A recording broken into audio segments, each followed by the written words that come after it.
नमस्कार, प्रणाम, सलाम अलैकुम। मैं आपका भाई नीतीश। ओरिजिनल वीडियो का लिंक डिस्क्रिप्शन में मिल जाएगा। ये वीडियो स्टार्ट करते हैं। हेलो दोस्तों, एक बार फिर से स्वागत आपकी अपने चैनल फैक्ट्स गैलेक्सी पर। दोस्तों, आज हम बिहार के एक ऐसे शहर के सफर पर लिए चलता हूँ जिसे the sweet city of India कहा जाता है, जहाँ के शाही लीची के मिठास का हर कोई दीवाना है।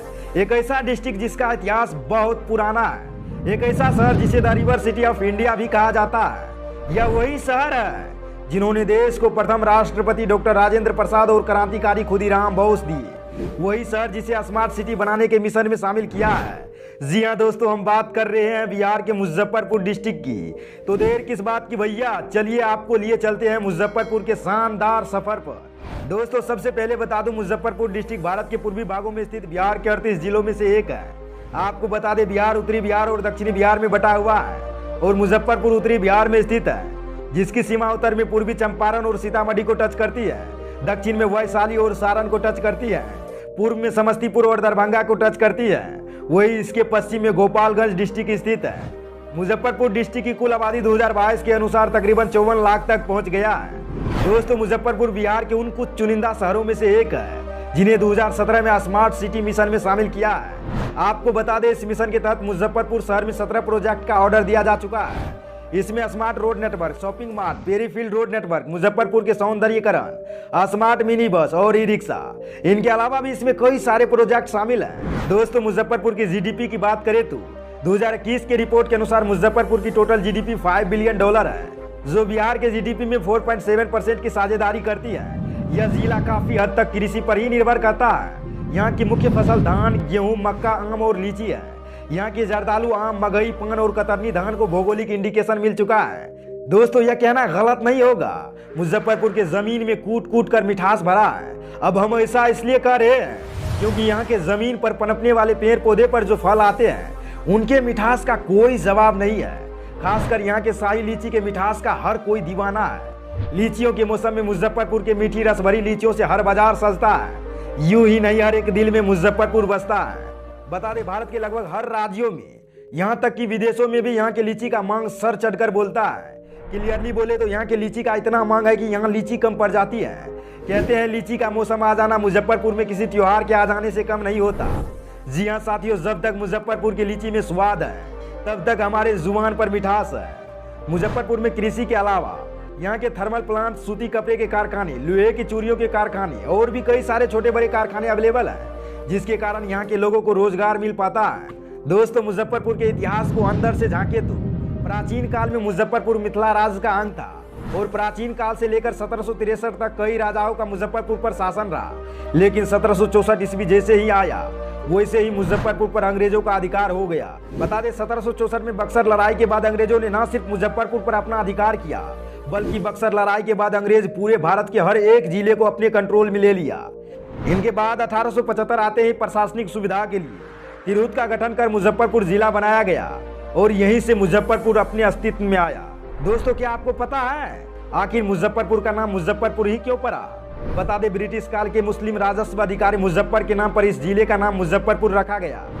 भारत को आज़ादी हासिल करने में मुजफ्फरपुर जिला का अहम योगदान रहा है, क्योंकि खुदीराम बोस, जुब्बा साहनी और पंडित सहदेव झा जैसे महान क्रांतिकारियों का कर्म भूमि यही रहा है। और यह बात दुनिया जानती है कि खुदीराम बोस जैसे महान पुरुषों ने अंग्रेजों को नाक में दम कर रखा था। लेकिन सच यह भी है कि मुजफ्फरपुर के खुदीराम बोस ने अपने देश को आज़ादी दिलाने में फांसी के सूली पर चढ़ गए।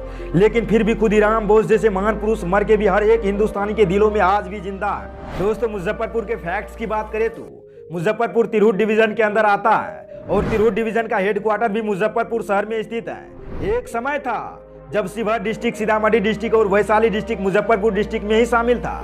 लेकिन समय के साथ साथ जैसे जैसे जनसंख्या बढ़ा, वैसे ही इसे 4 अलग अलग सेपरेट डिस्ट्रिक्ट बना दिया। दोस्तों, मुजफ्फरपुर 16 प्रखंडों में बटा हुआ है और उसमें कुल 387 पंचायत है, जिसमें 1811 गांव शामिल है। मुजफ्फरपुर 3173 वर्ग किलोमीटर में फैले होने के साथ साथ यहाँ हर 1 किलोमीटर पर 1514 लोग निवास करते हैं। मुजफ्फरपुर को the river city of India भी कहा जाता है, यानी नदियों का शहर। ऐसा इसलिए कहा जाता है क्योंकि मुजफ्फरपुर से 4 नदियां गंडक, बूढ़ी गंडक, बागमती और लखनदेही नदी गुजरती है। दोस्तों, मुजफ्फरपुर ने अपनी भूमि पर कई महान पुरुषों को जन्म दिया है, देश के प्रथम राष्ट्रपति डॉक्टर राजेंद्र प्रसाद से लेकर क्रांतिकारी खुदीराम बोस तक, साहित्यकार राम वृक्ष बेनीपुरी से लेकर राजनेता चंद्रशेखर नारायण सिंह तक, सबके सब यहीं से आते हैं। आवागमन के लिए मुजफ्फरपुर रेल मार्ग रोड मार्ग दोनों से जुड़ा हुआ है। रेल मार्ग मुजफ्फरपुर रेलवे लाइन बिहार के अलग अलग जिलों के साथ साथ देश के बड़े बड़े शहरों से जुड़ा हुआ है। मुजफ्फरपुर इंडियन रेलवे के मध्य रेलवे के क्षेत्र के अंतर्गत आता है। दिल्ली, गोरखपुर, हाजीपुर, मोतिहारी होते हुए मुजफ्फरपुर आसानी से पहुंचा जा सकता है। सड़क मार्ग मुजफ्फरपुर बिहार के कई डिस्ट्रिक्ट से जुड़ा हुआ है। हाजीपुर से शुरू होकर सोनबरसा और सीतामढ़ी जाने वाली नेशनल हाईवे मुजफ्फरपुर शहर से गुजरती है। इसके अलावा लखनऊ से बरौनी जाने वाली नेशनल हाईवे भी मुजफ्फरपुर से गुजरती है। दोस्तों, अब हम आपको मुजफ्फरपुर के उन तमाम जगहों को एक्सप्लोर कराऊंगा जिनके वजह से मुजफ्फरपुर को एक अलग पहचान मिली हुई है। गरीबनाथ टेम्पल मुजफ्फरपुर में स्थित बाबा गरीबनाथ मंदिर बिहार का देवघर माना जाता है। मनोकामना लिंग के नाम से लोकप्रिय गरीबनाथ मंदिर का इतिहास 300 वर्ष पुराना है। माना जाता है पुराने समय में जहां गरीबनाथ मंदिर स्थित है, उस जमीन का मालिक आर्थिक तंगी में आकर जमीन को बेच दिया था। उसी जमीन में एक बरगद का पेड़ भी था जो आज भी है। जमीन के नए मालिक मजदूर को लगाकर उस बरगद के पेड़ को कटवाना शुरू किया, लेकिन बरगद के पेड़ पर कुल्हाड़ी चलाने से बरगद के पेड़ से लाल लाल पानी बहने लगा। मजदूर डर के मारे पेड़ को काटना छोड़ दिया और जमीन के मालिक को सूचना दिया। जमीन के मालिक जब वहां खुदवाई करवाई तो एक शिवलिंग मिला और उसी समय से यहाँ भक्तों का आना जाना लग गया। बता दें, इस मंदिर का नाम श्री गरीबनाथ मंदिर इसलिए पड़ा क्योंकि यहाँ शिवलिंग गरीब मजदूरों को मिला था, इसलिए इस मंदिर का नाम श्री गरीबनाथ मंदिर रखा गया। हालांकि आज के वक्त बाबा के मंदिर में हर दिन सुबह और शाम पूजा अर्चना की जाती है, लेकिन खासकर सावन के महीनों में यहाँ भक्तों की अपार भीड़ उमड़ती है। जुब्बा साहनी पार्क जुब्बा साहनी पार्क स्वतंत्रता सेनानी और क्रांतिकारी जुब्बा साहनी के नाम पर बच्चों का पार्क है, जो मुजफ्फरपुर के मिठन क्षेत्र में स्थित है। जुब्बा साहनी पार्क बच्चों के पार्क की तरह ही है, लेकिन हरे भरे पेड़, मखमली घास, झाड़ियों और शांत वातावरण के कारण यह वयस्कों, बच्चों और पर्यटकों का पसंदीदा पिकनिक स्पॉट बन गया है। पार्क में लंबी और ऊंची लाइटों की कतार सूर्यास्त के बाद पूरे पार्क को प्रकाश की रोशनी से जगमगा देती है। मुजफ्फरपुर के दर्शनीय स्थल में यह मुख्य पिकनिक और मनोरंजन स्थल के रूप में जाना जाता है। श्री राम टेम्पल यह प्रसिद्ध भगवान राम मंदिर साहू पोखर के छोटे गांव में स्थित है। यह ऐतिहासिक और सुंदर मंदिर हर दिन हजारों भक्तों को आकर्षित करता है। वास्तव में यहाँ आने वाले भक्तों की संख्या जाकर देखे तो यह आसानी से मुजफ्फरपुर के दर्शनीय स्थलों में सबसे अधिक देखे जाने वाली मंदिरों में से एक है। मंदिर भी बहुत विशाल है और कई हिंदू देवताओं को समर्पित कई छोटे मंदिर को समायोजित है। और इन मंदिरों में से एक मंदिर है जिसमें एक विशेष शिवलिंग है जो पूरे भारत में तीसरा सबसे बड़ा है। कहने की जरूरत नहीं है, कोई भी पर्यटक इस विशेष मंदिर को देखने के बाद याद करे बिना नहीं रह सकता।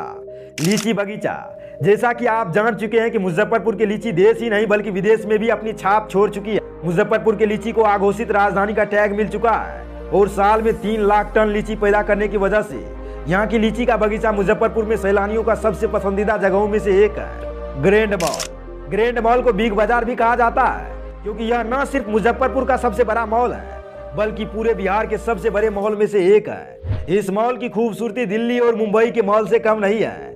इस मॉल में आप शॉपिंग के साथ सिनेमा का लुत्फ भी उठा सकते हैं। तो दोस्तों, यार आप मुजफ्फरपुर डिस्ट्रिक्ट की शानदार बेहतरीन जानकारियां।